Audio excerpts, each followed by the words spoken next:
Great. Welcome, everybody. Good morning. Thank you so much for joining us today for what I think will be a very stimulating and interesting discussion. On July 1st, just over 7 weeks from now, Mexico will hold a critical election, including selecting a new president. Where is Mexico headed politically and economically? The 20th century was dominated by the rule of the PRI, 7 decades in power. There was a political transition in 2000 with the election of Vicente Fox, and then 12 years of PAN rule, and then the election of Enrique Peña Nieto in 2012, accompanied by high hopes and expectations of a transformation of the PRI. Performance of the current government, I think, has been widely regarded as quite disappointing. The president has historic low approval levels, and political parties have been discredited, as they have in many other countries, not only in the Americas, but throughout the world. In a recent column of one of our speakers, Shannon O'Neill, described the PRI as a dead man walking. In his third run for the presidency, Andrés Manuel López Obrador seems to be capitalizing on this sour mood in Mexico, and according to at least the polls that I've seen, he holds a substantial lead over 2 leading contenders, José Antonio Meade of the PRI and Ricardo Anaya from the center-left, center-right PAN, who has joined in a coalition with the PRD party. The dialogue in partnership with the Mexico Institute and the Woodrow Wilson Center's Mexico Institute, in partnership with the Mexico Institute of the Woodrow Wilson Center, invited López Obrador, Anaya, and Meade to speak, but only López Obrador accepted our invitation, and a couple of months ago we had a very interesting forum and discussion and exchange with him. Should mention that for the first time as well, there are independent candidates as well, Margarita Zavala and Bronco. This morning we're going to look at what is the most likely outcome and result of the July 1st election. Is it all over, given the polls and the strength of López Obrador in the polls? Perhaps in today's very uncertain political environment in Mexico and many other countries where predictions have been a little bit off, are we ready to declare any outcome with total confidence at this point? So we'll talk about that. What are the main factors that are driving the vote? And they're on the minds of most Mexicans that will decide how they vote. Is it corruption issues, the economy, violence, persistent levels, high levels of inequality? What is really the key issue? The anxiety and tension in U.S.-Mexican relations and policy approach and of this administration, of the Trump administration, is clearly perhaps not the main factor, as we've learned in many of what Shannon has written and others have written, but does it contribute to kind of an environment or rhetoric that is more favorable to a López Obrador? At a recent event here on Mexico, the noted political commentator Denise Dresser said the election essentially comes down to a referendum on AMLO. And finally, what is the impact or significance of the outcome of the election for Mexico and for U.S.-Mexican relations, the negotiations on NAFTA? Will it make any difference? How much of a difference will it make? and so what we might expect with the different possible outcomes. So those are these sort of the broad questions we hope to discuss this morning, and we're very fortunate to have three superb, very knowledgeable analysts who have accepted graciously our invitation to share their thoughts and perspective on these and other questions that I might have and that I'm sure all of you have as well as we approach the July 1st vote. I mentioned Shannon, who is O'Neill, who is the Vice President, Deputy Director of Studies, and the Nelson and David Rockefeller Senior Fellow for Latin American Studies at the Council on Foreign Relations, based in New York. She's a highly respected and leading voice on Latin American and inter-American affairs, and a frequent commentator and columnist in the most prestigious media. I think you have now a column, is a regular column in Bloomberg, right? In Bloomberg. So I commend you to consult Shannon's columns, which are always excellent. She has a doctorate from Harvard University, lived for a while in Mexico and Argentina, has vast experience as well with the private sector, and is the author of a terrific and widely cited book, Two Nations Indivisible, Mexico and the U.S. and the Road Ahead, published by Oxford University Press in 2013. So thank you, Shannon. It's good to have you back with us again. It's also a great delight on my left to have with us for the first time at the dialogue, Juan Pablo del Valle. I had the pleasure of meeting in New York City a few years ago, and I want to welcome him this morning. Juan Pablo is the chairman of the board of Mexichem, served in that position since 2001. He graduated from Harvard Business School, founded the Grupo Módulo Progresivo, a low-income housing developer in Mexico, and he joined his family business, the Grupo Empresarial Caluz, in 2002, where he's responsible for real estate investments, operations, and the chemical business. He sits on a variety of boards, too many to mention this morning. I hope he'll forgive me for not going into all of them. And I asked him to talk specifically how the business community is viewing and preparing for these very important elections. And welcome, Juan Pablo. Thank you, Michael. And finally, last but certainly not least, Enrique Bravo. I want to welcome Enrique. He's a very good friend and a very acute analyst to the dialogue this morning. Enrique is now program officer at the National Endowment for Democracy. He manages and oversees programs throughout the region, and with a focus on democracy, accountability, foreign policy, and elections.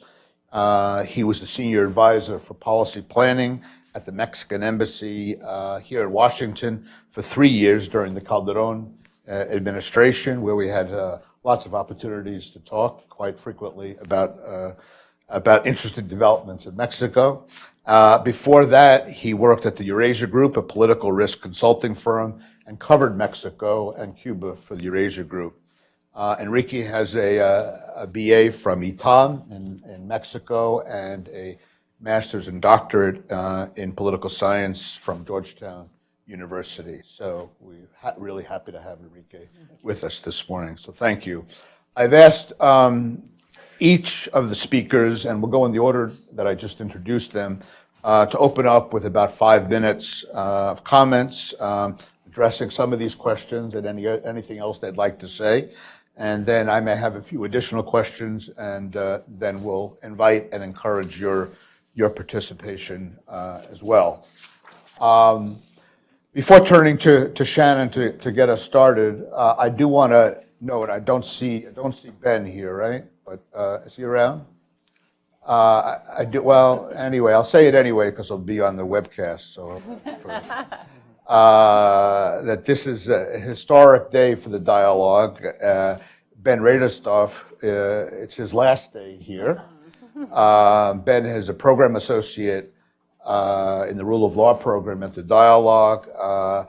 He's been a driving force in organizing and coordinating about 4,000 events, including this one over the last 3 years. And we'll miss him and wish him well in graduate school and beyond. So I just wanted to note that. Great. So thank you again for coming, and we look forward to a great discussion. Ben, I just, so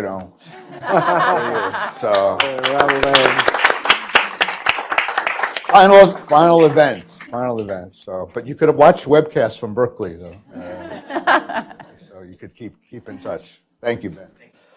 Shannon, we'll turn to you. Thank you. Great. Well, Michael, thank you for hosting us, and Ben, thank you for organizing it.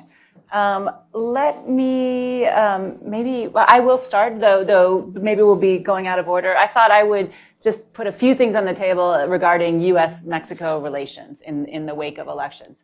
I'm sure we can talk about what we all think is going to happen. I say, the odds are we're looking at a López Obrador presidency. Are there scenarios where there's other people? Of course there are, and we can talk about those, and maybe you all have different odds than I do. But I think right now, we in the United States, as we think about working with Mexico going forward, we more likely than not should be thinking about working with López Obrador as the next president. And so as I think about this, as I've talked to some of his advisors on various issues and the like, there are a few different things I would say is the perspective that I see and then how the United States should or will need to relate to them. And so let me just talk about a few different areas. The first one would be the economic relationship or the commercial relationship. And here, as we know, not too many blocks from here, there are people furiously talking to each other, at least that's what we hope they're doing, and trying to resolve the issues around NAFTA, trying to find some sort of resolution in the next, 7 days or so, or less than that, 6 days now.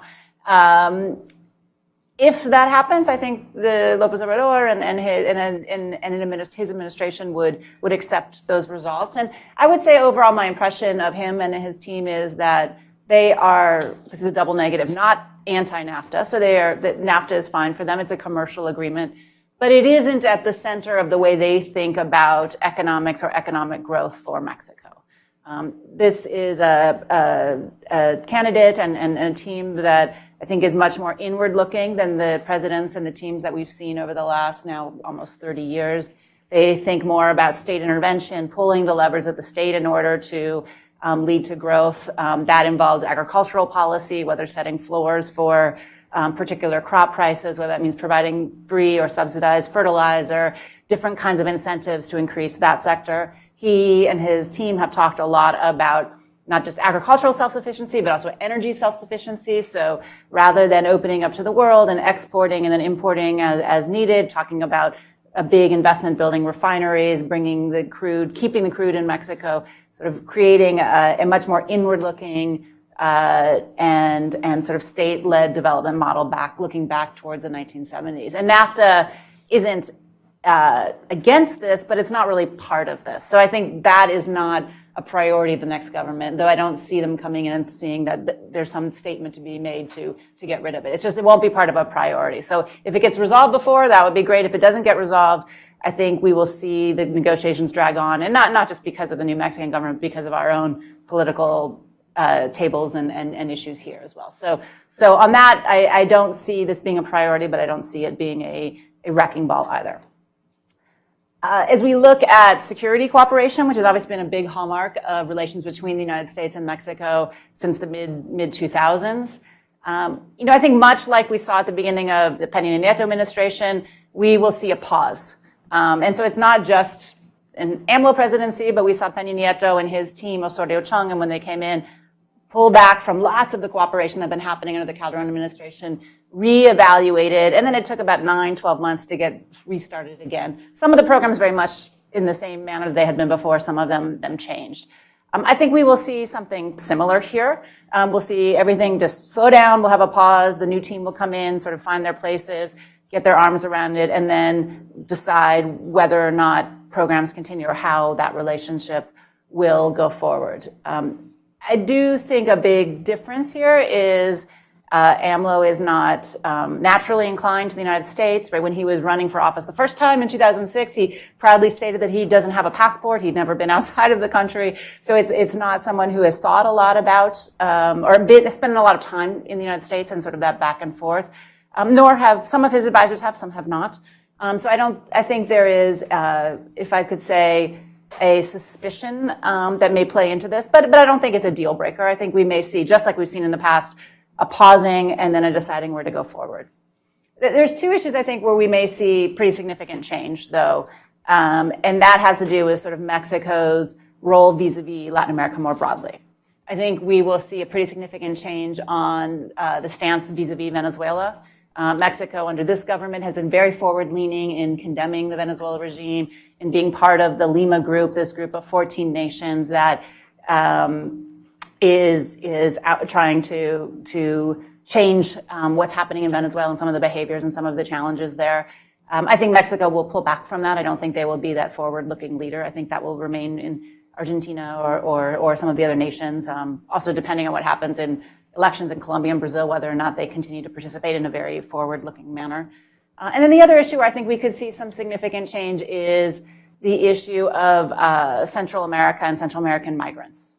Obviously, that is we saw in 2014 a huge wave of Central American migrants, mostly women and children, coming to the border. There were upwards of 240,000 that ended up there. And those numbers have gone down significantly since that year, not because necessarily there were fewer people leaving Central American countries, primarily Guatemala, Honduras, and El Salvador, but because Mexico either stopped them and deported them back to their countries or absorbed them by the tens of thousands into Mexico's own society and economy. And I could see a different platform, frankly, from the López Obrador government that, when they're allocating resources, that putting so much money and manpower and the like towards controlling those flows, it being less of a priority for new government, which would cause, obviously, some challenges for the United States, given our own environment around immigration and asylum and refugee cases and the challenges we have in our own government on those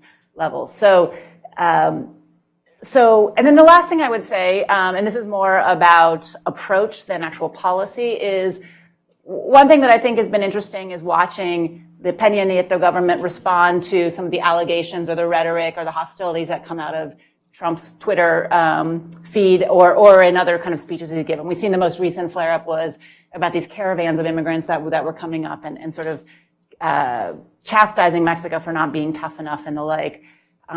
Peña, by and large, with a couple exceptions, has let these things slide off his back. He has not responded in a public manner to some of these provocations. And I think that will probably change with the López Obrador government. I don't think his personality is one that lets it slide and goes behind to do back channeling perhaps or talk about it in the closed rooms. I think he was much more likely to bring it out into the front and to stand up for Mexico in a much more public way in terms of sovereignty and dignity and the slights that he has seen vis-a-vis the nation. So I think it'll be a different public tenor as we look at the administration than we have seen over these past couple of years. Great, thank you. That's terrific.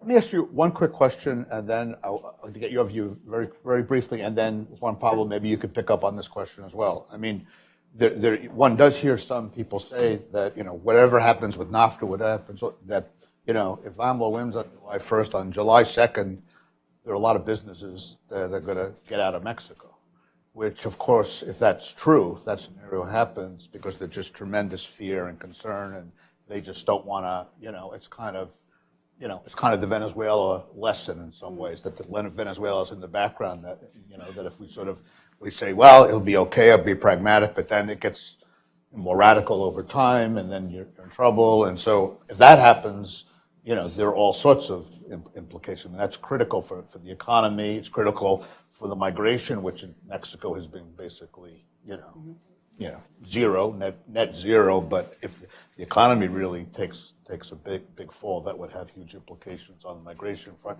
How do you see that? Well, your perception, and then I'll ask Juan Pablo, the business community reacting to that, to the AMLO victory. Well, it's interesting. Usually the Consejo Mexicano de Negocios, which is sort of the elite business group, every April announces how much it's going to invest in the economy, and it's, tens of billions of dollars, sort of the agglomeration of these 45, 50 companies. And this year was one of the first years where they didn't announce a number. And I would say, I think that's pretty telling that lots of businesses, and those are domestic, but I think it's true when I talk to multinationals, U.S. or other, other nations.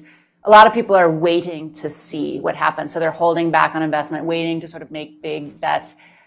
Part of that is NAFTA, right? They want to know what the rules are. And I think especially for multinationals, there's a question if NAFTA is not steady. I mean, there's some, I don't want to say games to be played, but there are some logistics. Is it the U.S. company that invests? Is it the European subsidiary? Since you do have an EU-Mexico agreement, you could be covered by that law versus, I mean, I think some of that is that aspect. Some of it is the next government. What are these plans going to be? And as any of you who have been following the election, the various voices for the López Obrador campaign have been saying different things along the way. And so I think there's sort of a question of does that sort it out? I mean, the other thing I don't think we talk a lot about, but I think is also holding back some of the foreign investment that's happening in Mexico is, especially for U.S. companies, is U.S. companies trying to figure out what the tax code and the changes in the tax code actually mean. And so there's some, waiting for those regulations or trying to digest them. Where does it make sense to invest? So I think there's some of those. But I would say whatever some of these things play out to be, there are these huge benefits for U.S. companies and obviously for Mexican companies to keep investing in Mexico, right? You look at U.S.-Mexico trade, yes, some of that will be disrupted if NAFTA does come to an end, but a lot of it, the tariffs are not that big. It doesn't make a huge difference. And we already see that, roughly 50% of trade, if not a bit more, doesn't even go, between the two countries, doesn't bother to go through the NAFTA bureaucratic and paper trails because it's just not worth it. So some of that, I don't see that being disrupted, even if we see two governments in Washington and in Mexico City who are at loggerheads over various things, right? So much of this is guided by the private sector, and I will be about to turn this over to the private sector, but so much of it is guided by other kinds of decision making that don't have a ton to do with policy. And I think the policies that look that they might be up for change. Some of them will affect these companies, and that's part of the holdback. But some of it, once there's certainty, whether it's a good scenario or bad scenario, at least then they can know what the rules of the game will be. Great. Thank you. Juan Pablo, welcome. Thank you, Michael, for inviting me. Enrique, Shannon, it's a pleasure to be here with you. Thanks for coming. I don't think Mexican businesses will live if Andrés Manuel López Obrador win. I think that as he starts to govern, and we see how he does it, there will be more or less investment. Normally, when people don't trust how the leader is doing things or how the government is performing, the first to leave are not the locals. The first to leave are the international businesses. And then this is fantastic opportunity for the locals. If you think about our business, we bought to Saint-Gobain when they decided to leave Mexico for different reasons. And we bought to another French company, Total, when they decided to leave Mexico too. So at the end of the day, the risky conditions create opportunities mostly for locals. But of course, that's not what we want. What we want is to have the right leadership and to invest what we need to invest to grow. But going back to the introduction, I agree with Shannon that the PRI is a dead man walking. If there is something true in these elections, is that 80% of the Mexican electorate, around 65 million people that are going to vote, don't want to vote for the PRI, and they don't want to vote for the PRI for the right reasons. The government in general and some governors has not done a good job and has been quite corrupt. So that's a fact. So this is, I believe, a race of two horses. I don't totally agree with Shannon that it's all about López Obrador. I think that if you ask López Obrador, he will say, well, I'm winning by 20 percentage points. If you ask Anaya, he will say, well, yes, López Obrador is winning, but only by 4 percentage points. The reality, I think, could be in between 8 to 12. And as you know, with Brexit, with the American election, with the peace accord in Colombia, things can change, and we still have 50 days. So my advice to U.S. officials or to the U.S.-Mexico relationship is don't think that it's all about López Obrador. I think it's about López Obrador, and it's about Anaya. And if you ask me as a business person, what am I concerned about? I'm concerned much more, of course, about López Obrador because of his ideology. I really don't know where he is, and Shannon said a little bit about that. And I'm also worried about his economic model. And I think it's important to contrast where Anaya is and where López Obrador is. I think that's the very important discussion we should have.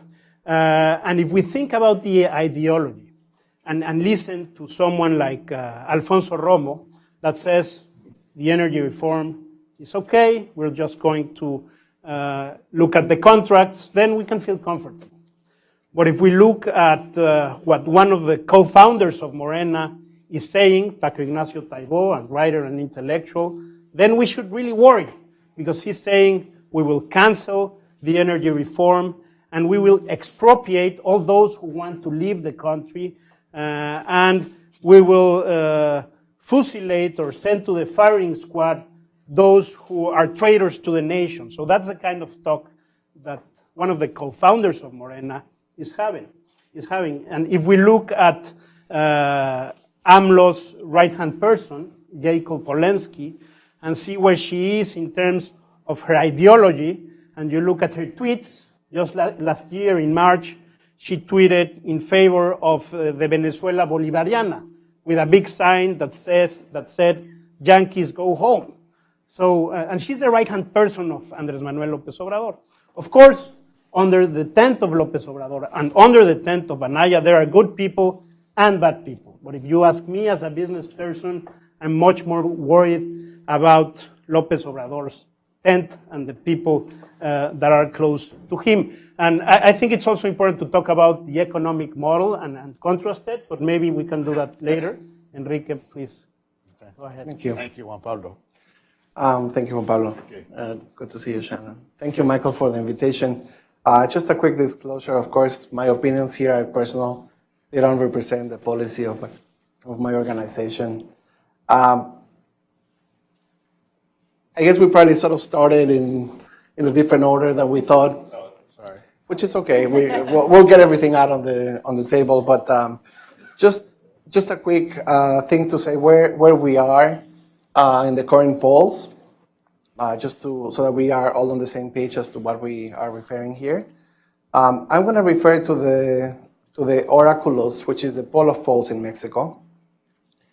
This is a very good exercise that several academics have put forward to really calculate what the real margins of pollings have been in these days in Mexico.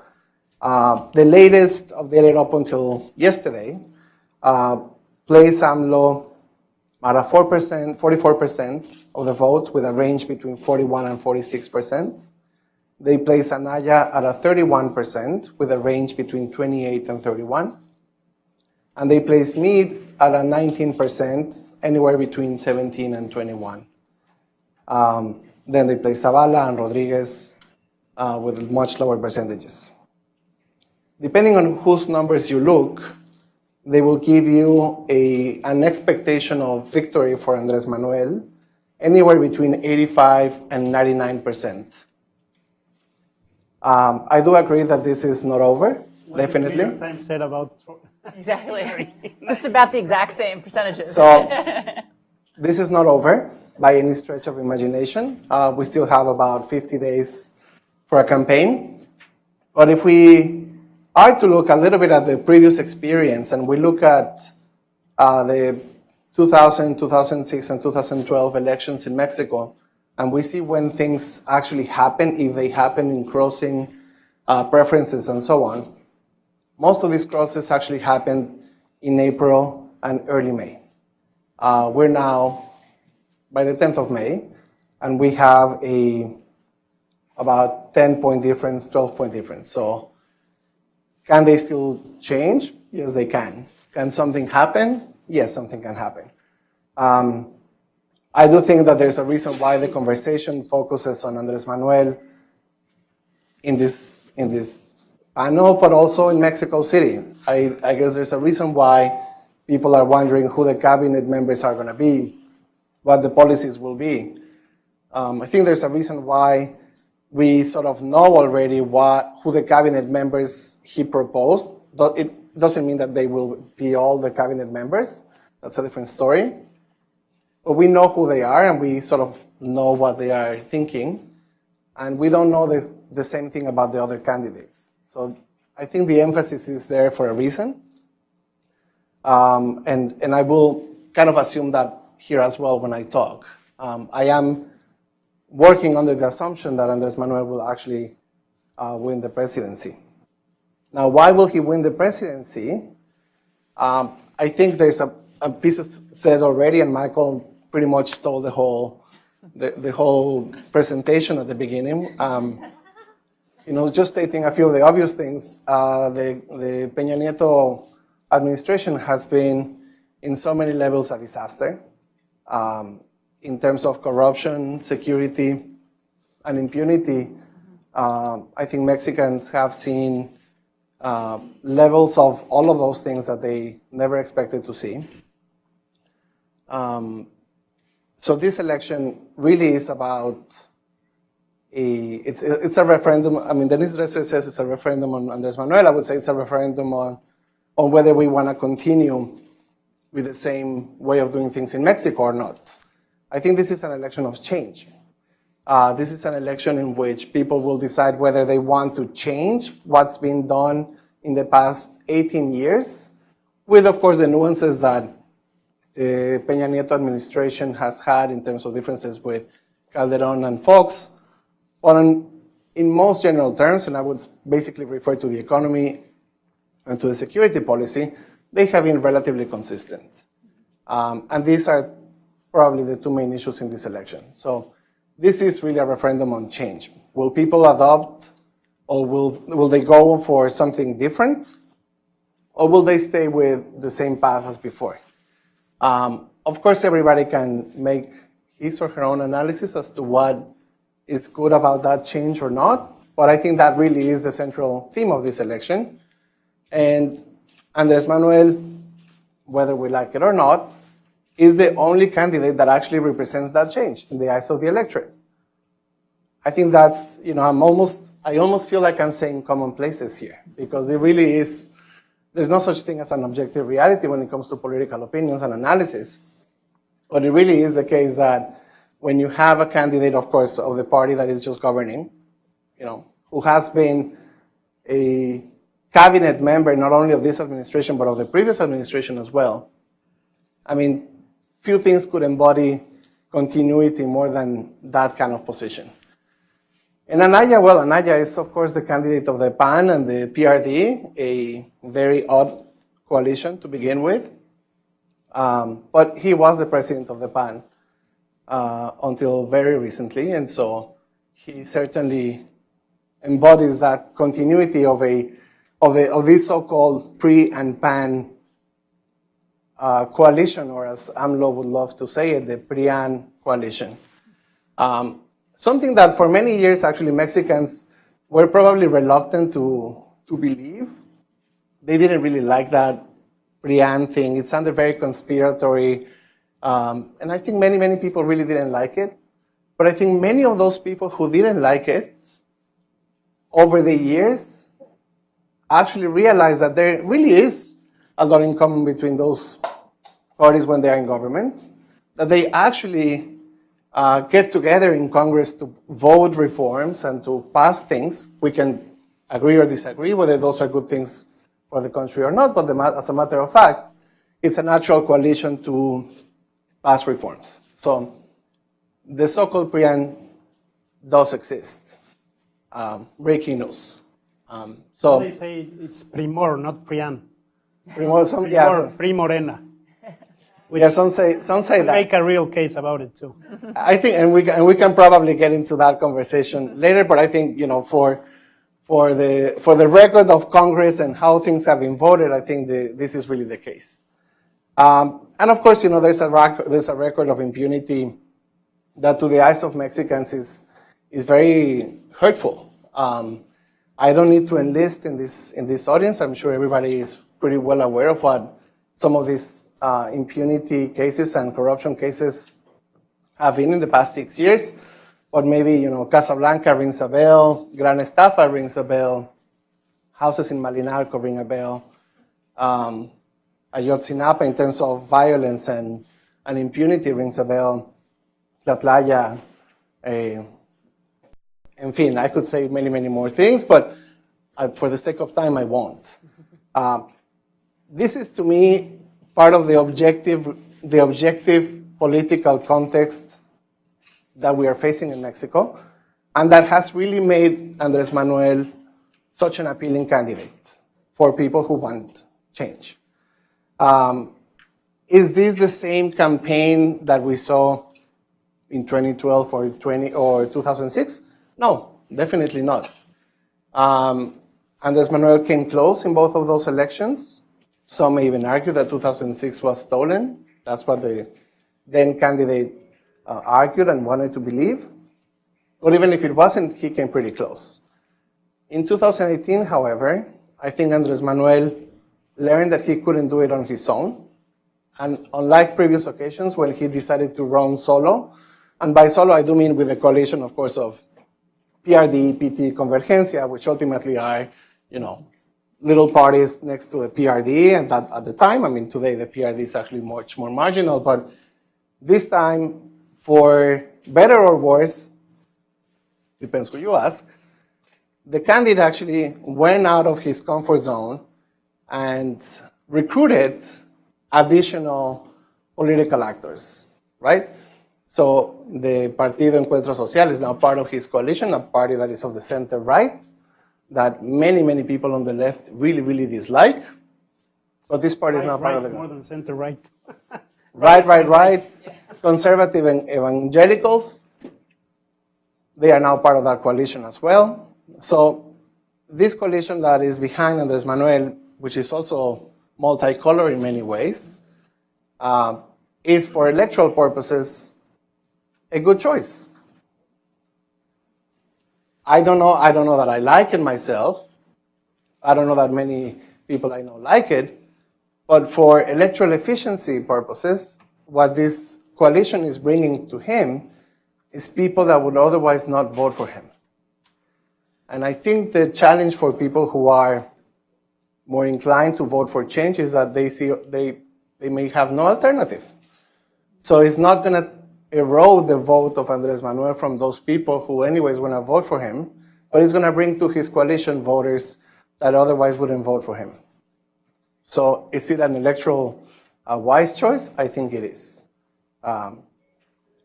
This is kind of the setting where we are. This is kind of where we came to be in this moment. I do think that Andrés Manuel has toned down a lot of his positions from previous campaigns. We do see different people associated to his campaign or to Morena expressing different opinions. But I also think that we have to take into account that not everybody is a spokesperson for Andrés Manuel, even though the press will love it to be the case. And I don't think Paco Ignacio Taibo, for instance, is anyone who's playing an actual role in the campaign. Romo is playing a role in the campaign. Jacob is playing a role in the campaign, but Jacob hasn't said anything about expropriating or anything of the sort that you just mentioned, right? No, She said other things. Gringos go.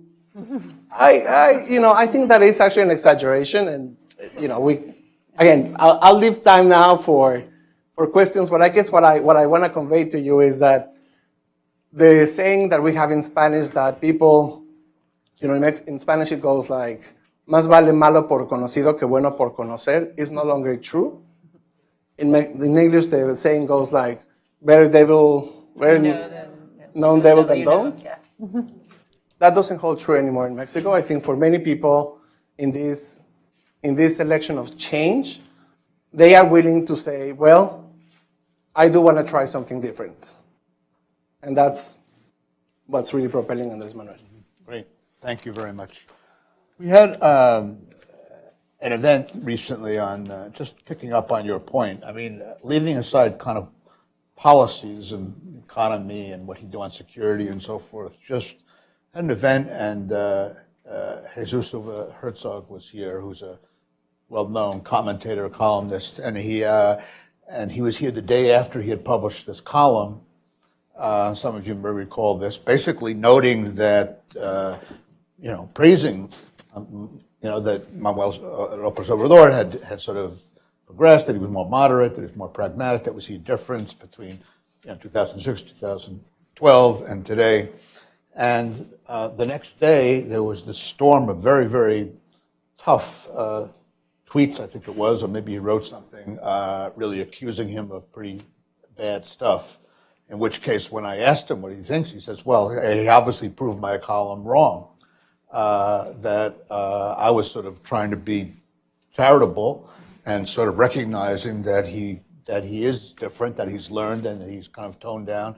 And his reaction to my column showed that I was completely off base. And I guess the question more is, what is the sense of, what do we know about sort of his level of tolerance? Is he, democratic? You talked about the MORENA PRI, perhaps, will he work through Congress? MORENA obviously has very little representation in Congress. Is this somebody who, what do we expect, or what do we know about his style of governing? And also related to that, is there anything that we could learn or draw from his time as mayor of Mexico City? I mean, we do have an experience there to judge. Or is this totally different because the presidency is different from mayor, or it's a different moment? I mean, do you have any comments on that? Any of you? Let me say please. something. I worked with López Obrador when he was the mayor in Mexico City. I was building a real estate project, mixed use. It was a $200 million project, relevant project for the city. And I have to say that he was honest, he was hardworking, he was pragmatic, and he was open. As a person, I think he's a good guy, and he's hardworking. What I'm worried about, and as I said, is his ideology. I don't know exactly where he is. I'm not saying he's with Venezuela or Cuba. I really don't know. And I'm really worried about the specific proposals that he has done, and I would like to contrast them to Anaya, because I do believe that it's a real mistake to be discounting the other option. It's like only talking about Hillary in this US past elections. AMLO and Anaya both start saying that the whole problem of Mexico's current model is corruption. And I think they're both right. One calls it neoliberalismo, that I may not like. The other one doesn't refer it as anything specific. But it's not only about corruption. It's about impunity. It's about a non-independent judiciary. It's about a strategy towards organized crime. And we have to know what's the answer of both of the candidates in each of these relevant questions. So if we talk about independent judiciary, we know that Anaya really wants to have an independent judiciary that could judge anyone, whoever. And AMLO is not clear about that, and he is even talking about amnesty. And if you ask him if this guy is guilty or not, he would say he's guilty, he's not guilty. He will judge. Anaya would answer, I'm not the judge. I will have an independent judiciary. And I think that's very, very important.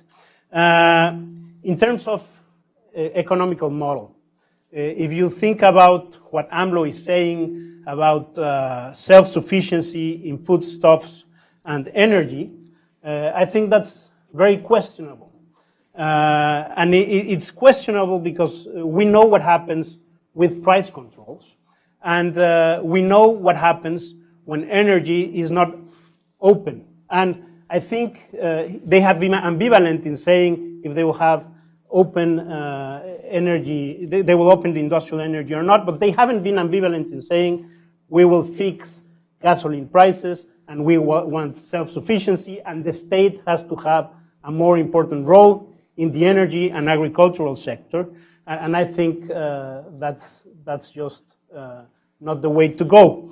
The other thing that both are doing, and I think it's positive, is that they both have very interesting social programs. Andrés Manuel wants to give 300,000 scholarships to students, and he wants to double the pensions of old people.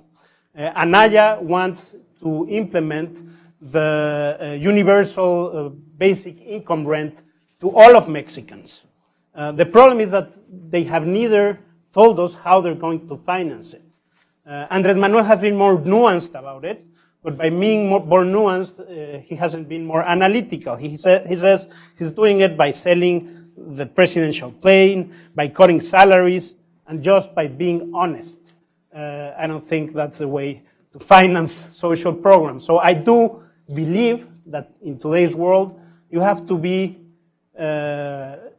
invest a lot in social programs, but you need to finance them. And to do that, the only way to go is through capitalism, I believe. And well, those are some of the contrasts that we have with both candidates.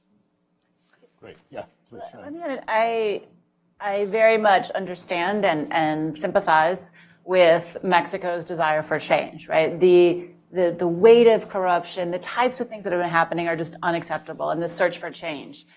What I worry about as I look at this is I don't see him changing things is the problem. In fact, I see, and in the column that you refer to, right. I see him perpetuating this old system. It's like creating, right, and the Spanish, the title in the English version of this article was Dead Man Walking, and the Spanish title was basically The PRI is dead, long live the PRI, right? Like this, so, and that's what I see. I see him recreating this big tent that brings in all different types and taking negotiations, societal negotiations over social policy, over economic policy, inside the party rather than inside the government, which is where it should be, where it's more transparent and you see checks and balances and the like. So you have seen him reach out to very conservative evangelical parties and bring them in. You've seen him reach out to labor leaders, union leaders, some of which seem to have a rather checkered past, and bringing them in, going to make them senators or make them other elected officials. You have seen him reach out to the old PRI, right? So he has two former ministers of the interior. In fact, one, the minister of the interior in the 1980s, where they said, you know, he came out and said, se cayó el sistema. This is the one who they turned off the lights and then they turned it back on, and all of a sudden the PRI was winning, and Salinas, you know, ended up winning in the end, or that's what the tallies showed. So I think he's bringing in all of these elements to govern, and that part worries me, because if you want change, I don't see these being the people who bring change. And then just one note on governing style, because I think this is important. And you know, my impression with talking with people who worked with him in the government of the City of Mexico, or the EFE at the time, one of them said to me, and just sort of summing it up, you know, it's better to work with him than for him. And the idea that this person was conveying was, you know, he very much makes decisions very personally. He believes very strongly in his opinions and what he knows and sees as true. I don't think he goes through, you know, a lot of data, or he doesn't go and rely on his cabinet ministers and stuff. So I think we can talk about who his cabinet ministers may or may not be, but I'm not sure any of them carry the weight over these big decisions that we are thinking about, right? What's the social policy going to be? What's the policy towards energy going to be? I think a lot of that will be decided by him, and I don't want to make any parallels to other nearby governments in terms of centralization and personality. But when I look at them all, there's some uncanny similarities, I think, in that sort of one person, one view of the world, which makes it very hard for us to analyze up here. But I also think you need to listen to what he says, or try to divine what's happening, try to guess what's happening from what he says, not necessarily what all these surrogates say, because I do think it's centralized. I think you can make a very strong case about Primor or about Prian, and both would be very strong. And I do believe that whoever wins will be the one that can demonstrate that he's the most anti-system or the insurgent, because at the end of the day, that's what people want. And in my opinion, today, the real insurgent, and that is what I think people may realize, is Anaya. Why? I don't know if you have watched these interviews being performed by Televisa, Tercer Grado. They interviewed AMLO, and they interviewed him as if he was already the president. They were super nice to him. The media was incredibly nice to him. They interviewed 2 days ago Anaya. I mean, they were very, very tough on him. You can see who is against him. During the campaign, you could see also the system using their tools to go against Anaya, and that was very clear. So who is the real insurgent here? Who is Peña Nieto afraid of? I think he's much more afraid of Anaya than López Obrador. The guy that is asking for amnesty, or the guy that is saying, I'm not going to judge, I will have an independent judiciary. Who is the insurgent? Enrique? Anaya? So many things to say. Sometimes sometimes I feel, I'll make a personal confession here. Sometimes I really feel like I am, in a lot of these conversations, I feel like I am placed in somewhere that I need to absolutely defend Andrés Manuel. And I do in so many ways. But I do mostly because I do think that simplistic views on any candidate or any political option, be Andrés Manuel, Anaya, or the PRI, or anywhere else, is something that we need to avoid. And I think as political analysts and political scientists, part of our job is actually to do that, to go through the nuances and the difficult task of looking at the gray zones and what's good, what's bad, and not to have an unconditional commitment to any specific position. So, but I'm saying this because sometimes I feel like I need to push on that side just to level up things. So I will just keep doing that for that sake. I'll just say something on the Mexico City government. I think the way he governed the Mexico City and the results of Mexico City are perhaps one of the things that worry some, but also that inspire a lot of confidence in many other people.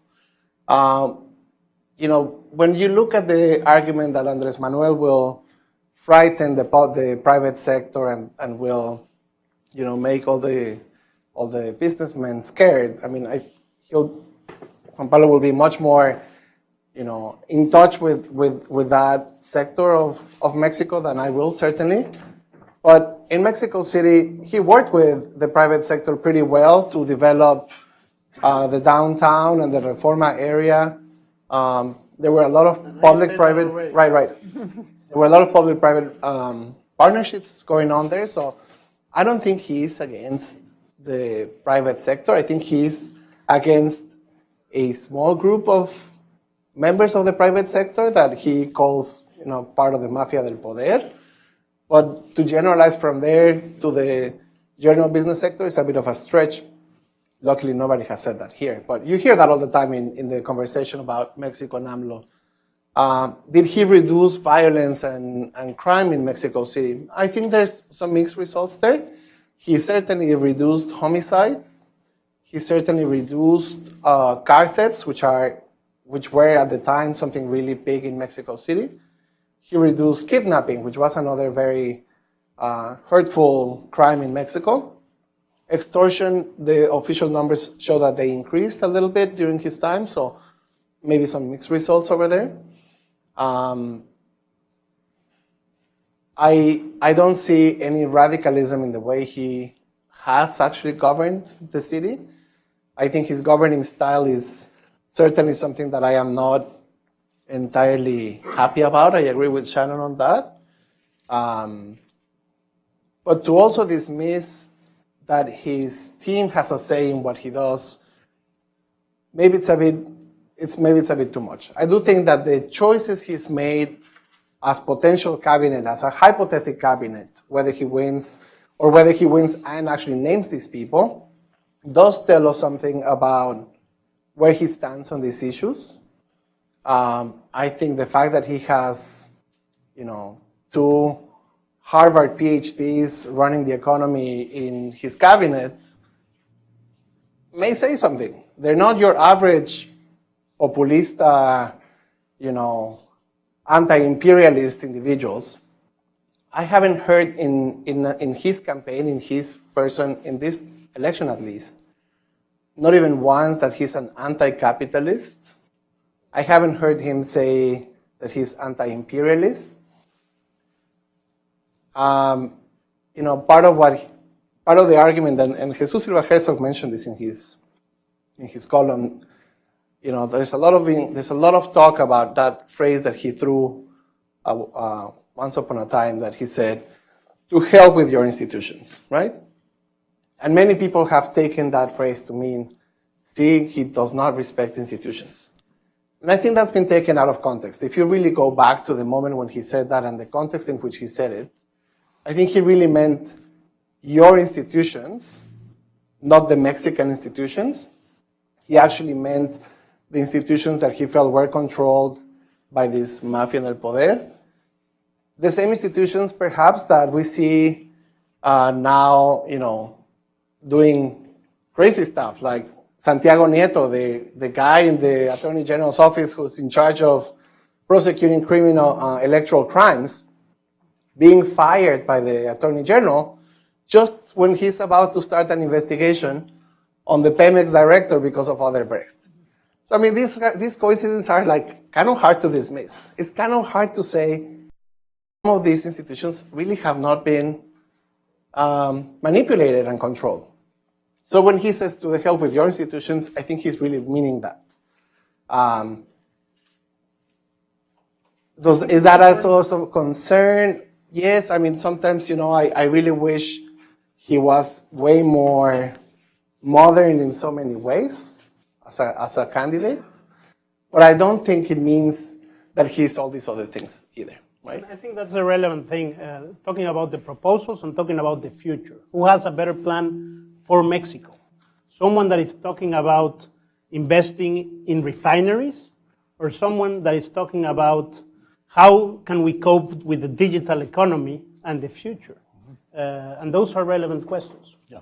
We're gonna open it up now, but I just want to make one comment just on what Enrique says, and then we'll open it up. But I asked when we had this event with López Obrador, I asked him about what his ideas were to deal with the security problem, the security challenge, and violence, and asked him about attacks on journalists and all this. And frankly, if he had this record in Mexico City of reducing homicides, of reducing kidnappings, one would think that, he would say, well, look at my record, or look at the people that I appointed, or this is what we did. We have to, whatever the elements of a approach might be or strategy. But instead, his answer was, we have to reduce inequality. And we have to, and it was a very kind of a response that went back to the old thinking of the 60s or 70s. And he didn't talk about any specific, ideas that he had or referred to his record at all, if it was a positive record, as you say.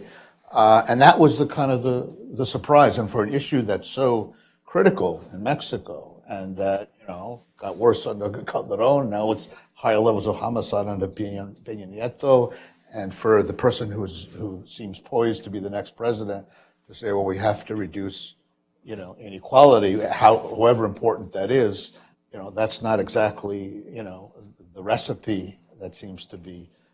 So it's just a comment. Sorry? My concern on what you're saying is that the NGOs that are making the most serious proposals on how to end or how to address security problems or go towards organized crime or the war on drugs or education, Andrés Manuel is dismissing them. He is dismissing NGOs. Anaya isn't. Yeah.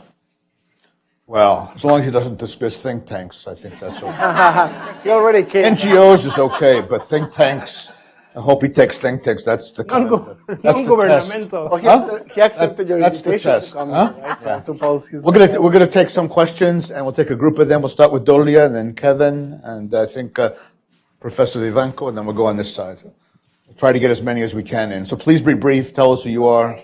I'm Dolia Esteves. I'm a freelancer. I contribute with. Just put it closer, the microphone. I contribute a blog with Forbes, and I have a political columnist every Friday in Sin Embargo. I have a small comment and a quick question. My comment is, I think that the trying to portray Andrés Manuel López Obrador as a anti-American, doesn't stick with the facts. He did have a passport and visa. In 1992, he was invited by the U.S., something that doesn't exist anymore, the U.S. Information Agency, to be part of a program which was called Leadership Program for Visitors. And he learned about the U.S. political system and also Congress. I'm not defending him, but that's a fact. So he's been in the U.S. at least since 1992. I would say that he is not anti-American, but rather anti-Trump, like 90% of Mexicans. And my quick question is, what's going to happen in July 2nd if AMLO doesn't win? To what extent do voters that now polls indicate that 40% are with him or something like that, do not trust, as we can see in many comments in the social networks, the electoral institutions? Are you concerned at all with a post-election scenario in which AMLO loses? Great, thank you. Kevin? Kevin Middlebrook, Woodrow Wilson Center and University College London. I want to congratulate the panelists really for an excellent range of views and sparking a very lively debate. I've also a comment and a quick question. I share Shannon's concerns about López Obrador's governing style, personal style, etc. And quite frankly, deep in my heart, I wonder just how much of a Democrat he will prove to be, which remains one of Mexico's most fundamental challenges, but we'll see. I don't necessarily think that he will be a candidate or a president without significant change. Much of the discussion here and in the press recently has been focused on initial private sector reactions to a López Obrador presidency, and that's natural almost with any change in government. But I think government-private sector relations over a longer term will be a key issue of contestation. One of those issues will focus on labor policy, not just wages, which he's promised to raise and correct what is really a shameful Mexican policy where minimum wages are concerned, but the possibility of a more general change in the state labor relation regime, which has underpinned the dominance of capital and the kind of political economy that Mexico has had for more than 3 decades. His choice of cabinet secretary there, Alcalde Luján, is predestined by her genetic heritage to really take on what has become a really corrupt and non-functional model of state labor relations. Whether business will push back enough, whether that will fundamentally change remains to be seen, but it is an area that I think will raise lots of questions both for domestic and foreign capital, not just in terms of wage levels, but the way the production is organized in Mexico. My question is, what the Congress will look like in the next year. What predictions about how Morena and allies will turn out to be, and what sort of coalitions López Obrador might be able to tailor there. Thank you. José Miguel? Thank you, Michael. José Miguel Ibanco, Human Rights Watch. My question is about what do you expect could be AMLO's relationship with the media in Mexico? Obviously, in any democracy, the media plays a fundamental role.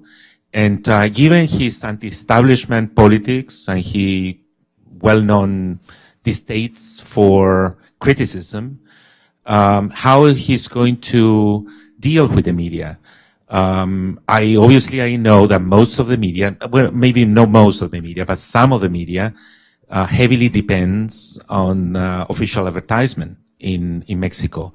But those ones who are willing to exercise their role as an independent media, how they're going to survive in a government of AMLO, especially taking into account that I don't think there is an independent judiciary or a very weak judiciary in Mexico.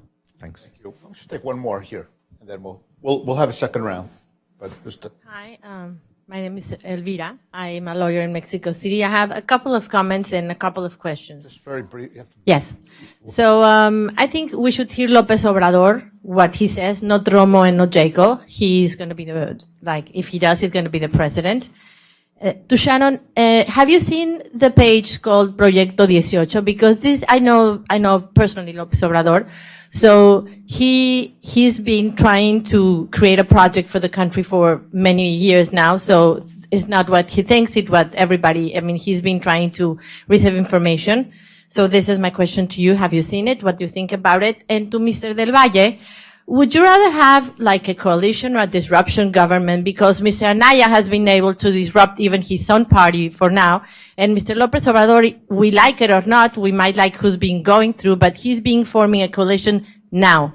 Would you rather have a cabinet? Mr. Anaya wasn't able to name even one person of his cabinet a few days ago, and Mr. Obrador has disclosed all the names. Most of them might be there. And, you think the question to be asking is, is Peña Nieto afraid? Should we, the Mexicans that would be voting in the next 1st of July elections, should we be asking who is Peña Nieto afraid of, or what kind of country do we want? Do we want to be looking back? Or are we going to be looking if the president is going to be afraid of López? Anaya has said first he's going to get Peña Nieto a jail, and now he wants to do a coalition with Meade. So I think we should be looking into to what country do we want? Some of us have been participating, and I think that's the question. What do you think about this? Okay, thank you very much. Why don't we start with Shannon, Enrique, and then maybe Juan Pablo, and then Enrique.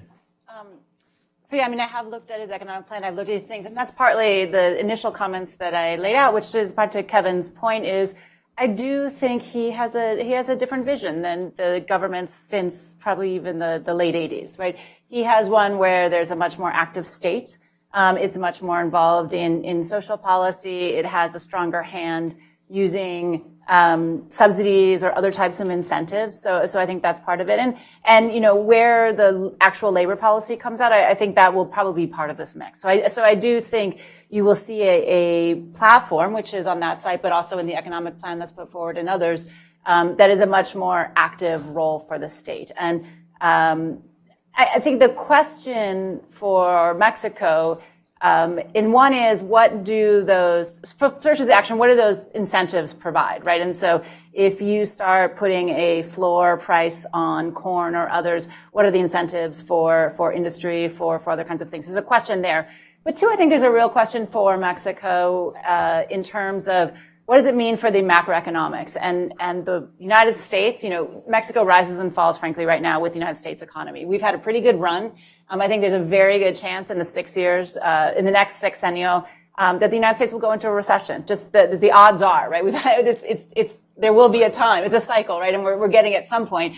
Will that be 3 months from now, 6 months from now, 3 years from now? I can't tell you, and neither can anybody else. But that's going to happen. And so Mexico at some point during the next presidency will likely face a difficult times in terms of increasing interest rates, in terms of balancing a potentially difficult deficit, in terms of its own economy. And so some of these may come into conflict with a more activist and a much bigger state, right? Because how will you pay for those things, right? And I think that is going to be a challenge for whichever candidate comes in, right? How is that going to work, and how is that going to work with the kind of policies? And if I look at the two candidates, I do see the Morena platform being one that is going to spend a lot more money.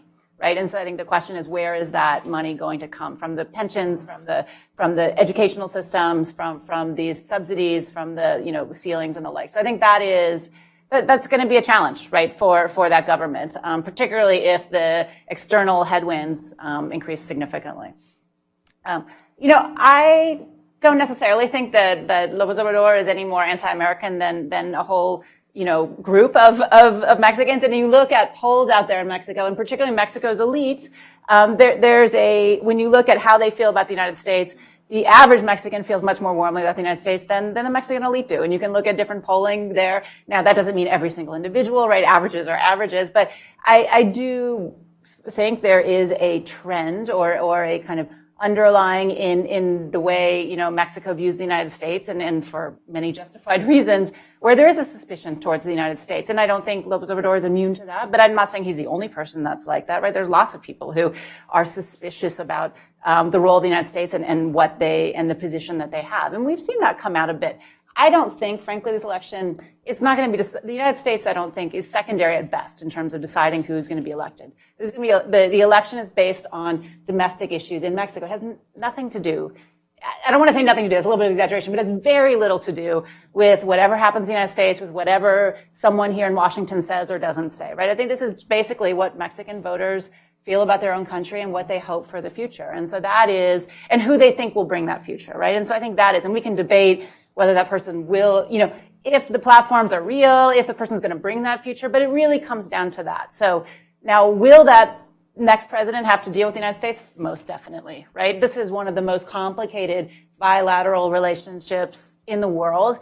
And I would argue over the last decade or two, it's actually been one of the more constructive. We have seen a lot of great things happen. And so it will be for that next president of Mexico to work with our government. And as we know, particularly today, when there's a lot of Mexicans and Americans talking right now, there's a lot of very complicated issues on the agenda, right? Which is going to be difficult for anyone. But I do think, as in anyone, you bring your histories with you. You bring your views. And so those are going to be different. That aspect that comes to the table to deal with these thorny issues, depending on the candidate. And that is a truism for any, I think, change in leadership in any country. Great, thank you. Juan Pablo? Just answering your question, I totally agree with you that the question is who is best for the future. I don't agree with you in terms of not listening to what people in his team says. I think we should listen to everyone, and we should mostly listen to what he is saying.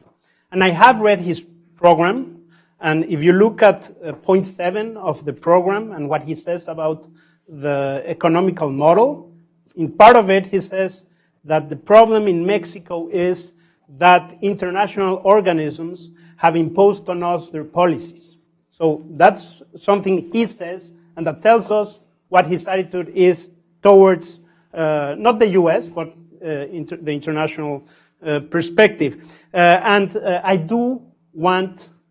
would like to have an insurgent and a disruptive leader that really makes of the judiciary an independent judiciary, that really doesn't offer or ends impunity. And you need an insurgent, and you need a disruptor.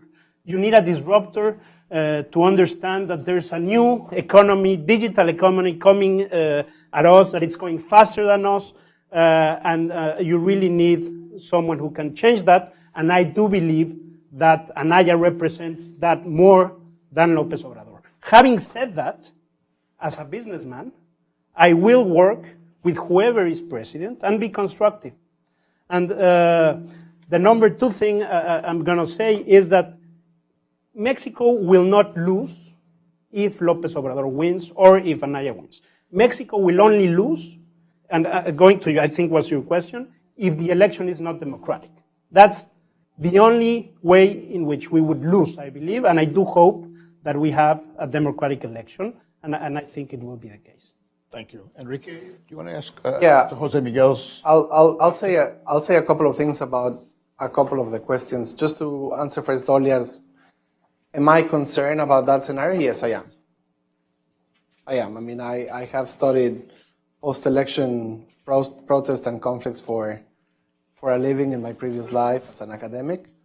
And I do think that, there's a level of polarization in Mexico and an environment of violence, including political violence. Many candidates and elected officials have been killed in the past few years in Mexico. So I think los ánimos están crispados, right? The mood is very edgy. And I think there is something to be said about a candidate and a group of followers who are so convinced that they will win, that, in a scenario in which comes July 2nd and they don't, and I will, I'll spare now the comment on whether that would be through a clean election or not. That's a very aggravating part if it wasn't. I am concerned because I think, they will have a really hard time accepting that result. Andrés Manuel himself has argued actually that in 2006, the whole taking over of Reforma was actually a way to channel the anger of many of his followers and give him a peaceful and institution, if you will, although we could question whether taking Reforma institution or not, but a peaceful avenue for channeling that anger, right? I don't know that he would be able to do that necessarily in a third election like this. So it is a concern. I'm not going to venture into scenarios, but I do think it is a good scenario to be concerned about. But how about, do you trust the institutions? Well, I think part of there'll be a whole conversation, but I do think that the INE after the last electoral reform has been given a task without having been given necessarily the tools and the legal framework to actually fulfill its mandate. I think there are many situations that are overcoming the INE, and I think the INE is sometimes taking decisions that are questionable, and then the electoral tribunal is deciding in opposite directions to the INE. That has happened just in this campaign at least 2 times with high profile cases. So there's not a unity of purpose, I would say, in terms of the electoral institution. So I think that is a source of concern in a scenario like that. The Congress, somebody asked, what does the Congress can look like? Well, historically, in the past 2 elections, Andrés Manuel has outvoted his coalition in Congress, right? So Andrés Manuel won in 2006 and in 2012 about 6 or 8 percentage points more than his party coalition did. So basically, he gets more votes to be president than his parties to be represented in Congress. If we think that's the case in 2018, and I think there are very good reasons to assume that that will be the case. I mean, the nature of the coalition is so diverse and so mixed that it's not very inviting for all of his voters to also give him a vote for Congress. Then the level of votes that he would need to get to actually get a majority in Congress is actually pretty significant. Is it impossible? No. But just to give you a quick numeric reference, in order to win the 167 single-member districts that he would need to win to get a majority of the 300 single-member districts of that part of the Congress, he would need somewhere around 40% of the votes, 35 to 38, depending on how effective those votes are distributed in the districts. And he would need to get 84% of the proportional representation deputies. That would add up to 251 deputies for an absolute majority. It's a hard thing to get in Mexico. And in fact, El Frente, with the current levels of votes that it has, is just as likely to get to that same level as Andrés Manuel is. So in that sense, it's kind of likely that you could see a scenario in which Andrés Manuel wins the presidency, and the Frente is very close to the Morena coalition in the representation in Congress. Now, if he doesn't win big, then he will have a mandate, but he will have to negotiate with everybody else in Congress a lot more. So I think the scenario in which he takes over big time everything is very unlikely, actually. However likely he is to be president, taking over is going to be a very difficult task. And then on the relationship with the media, I couldn't share more the same concern than you.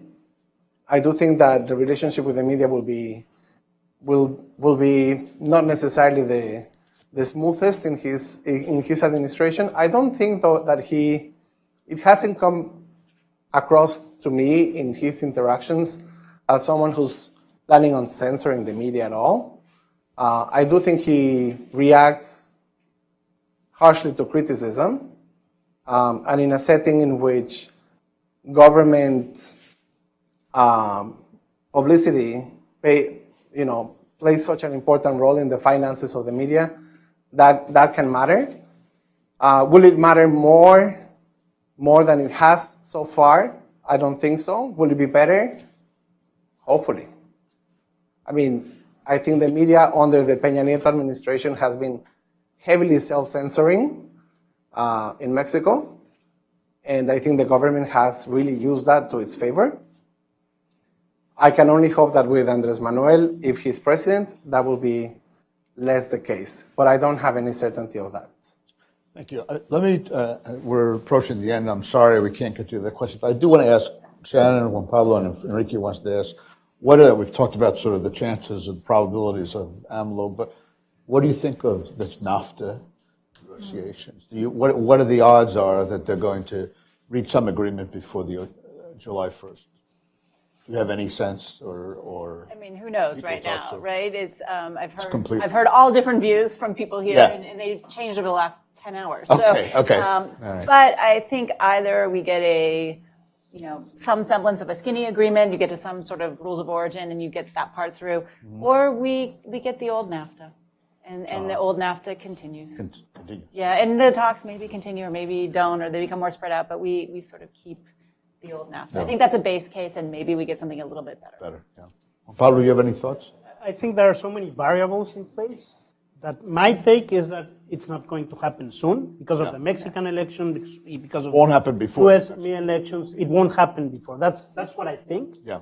Just because there are so many things that have to be resolved. Right. Okay. Enrique, you have any? Yeah, no, I agree. I don't get a sense that it's going to happen. But we'll know in 5 days or 6 Right, days. right. We'll know soon. An interesting thing about NAFTA and about the economic policy of the candidates is that if we become self-sufficient in foodstuffs and in energy, then our deficit, instead of being $60 billion, will be $120 billion. Because we buy $20 billion of foodstuffs from the US and $40 billion of gasoline, gas, and petrochemicals. So that could be a problem too. Just to say one last thing, Michael, I think, in that scenario that Andrés Manuel wins and so on and so forth, I think the greatest challenge actually is going to be managing expectations. Mm-hmm.